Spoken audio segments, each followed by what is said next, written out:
morning. Thanks for listening to me. My name is Andrey Zaytsev. I'm head of private banking with East West United Bank, Luxembourg. Today I would like to talk about effects that COVID-19 pandemic has had on the private banking industry.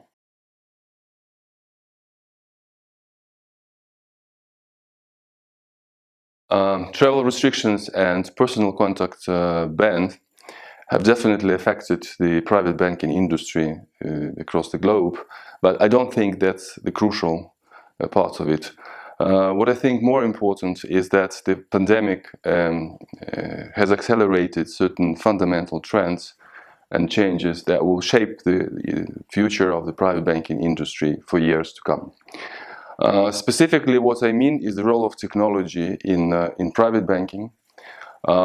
This is a multi-issue topic. First of all, it it applies to a product line. It originated from there when, with the first day internet banking, online banking, that allowed private banking clients to manipulate their accounts to perform the transactions. Since then, this functionality has improved dramatically, and if you compare current internet banking tools with their predecessors, the development is pretty much clear. In terms of transactions, further, PSD2, the European directive, has improved it even to a greater extent, just giving third-party fintech providers the right to come up with more client-friendly solutions, and that also improve the quality of the transactional, let's call it like this, products. Then came the portfolio management, i.e. the investment decision making, where also technology has intervened massively by presenting so-called robo-advisory, which has been developing to a more and more sophisticated levels. And currently both the technology and that robo-advisory and market access can allow the client to see them, to have the online access to various markets in the world and to manage their portfolios efficiently. But this is not the end of the story. This is just a product part of the technological influence on the private banking. What is the more recent trend is the interference of technology into compliance. Digital technology has made compliance as digital as one could have imagined. The whole compliance life cycle of clients, starting from accounts opening and collecting the documents, organizing those documents properly, giving information, extracting information from public sources. Everything is becoming more and more automated, and that reduces the physical contact between the client and the bank, and at the same time creates the environment, if combined with the product part and puts some basic tax and regulatory reporting and advisory on top of that, you'll receive the online bank. Actually, the bank that doesn't need a physical presence, physical contact, the bank that could be operated from every point in the globe.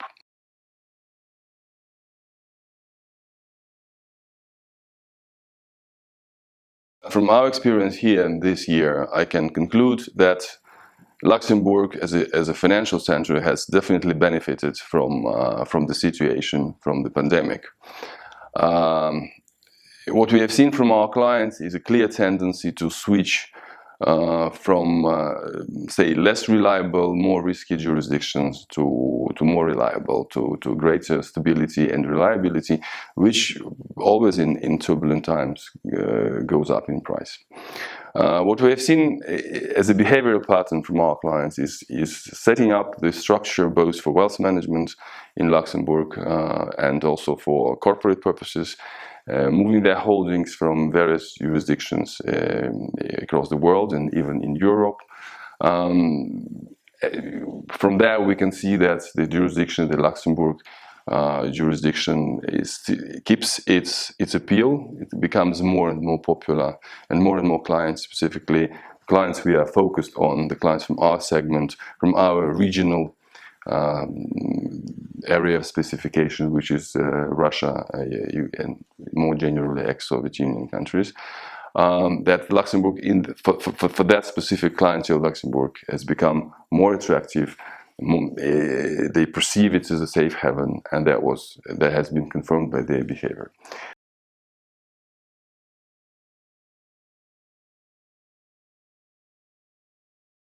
In terms of effects that pandemic COVID-19 has had on the financial markets, we have seen it's not the pandemic itself, it's the government response to it, the response of financial authorities that have changed the landscape of the financial market significantly. The clear benefits from that have definitely been technology stocks, gold and real estate. On the other hand, credit, specifically high yield, and classical value stocks, they have suffered some sell-offs, and still their standings in the market is much weaker currently than it used to be before the pandemic. What we have seen as a pattern from our client is that in the current low rate environment, when the monetary authority across the globe are trying to stimulate economy and to print more and more money, in this environment, the preferences for fixed income is shifting towards equity. So such a situation definitely favors technology stocks with the big intangible value, which is financial science has just come to appreciate much more than it used before.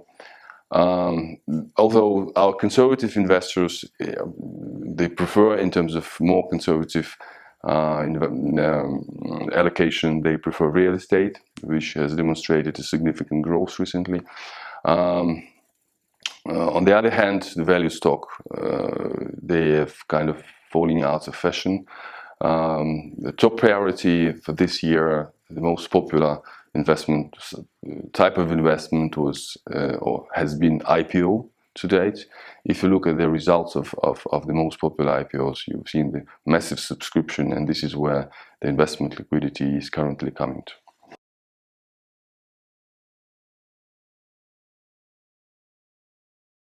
Apart from Luxembourgish weather, which is quite specific and very rainy, and it's very Luxembourg is quite famous for this.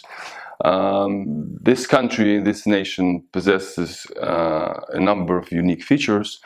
For the full elaboration on what makes Luxembourg one of the best financial centers in the world, I will refer you to the government site, Luxembourg for Finance. There you will find the information on those unique features, which are stability, innovation, access to talent, connectivity, and quality of life.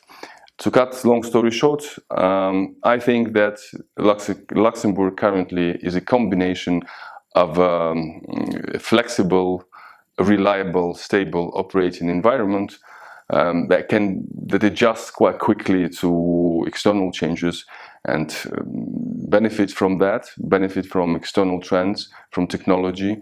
Have that financial center has an access to talent in terms of Luxembourgish nation is rated 7th in terms of English language proficiency, for example. This is the multilingual, multicultural environment, which is quite supportive to international business, and that's something that also attracts highly qualified talent from everywhere, basically. Quality of life is also very high, and that contributes to that.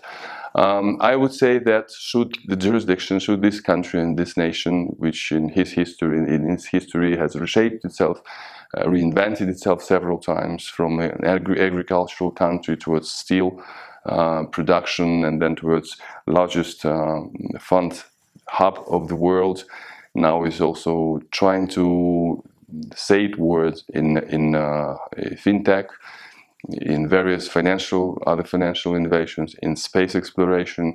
I believe if those unique features are kept in time, that the future for the country in 10-20 years, I can imagine Luxembourg being a European version of Singapore in terms of its scale and the role it plays in the region.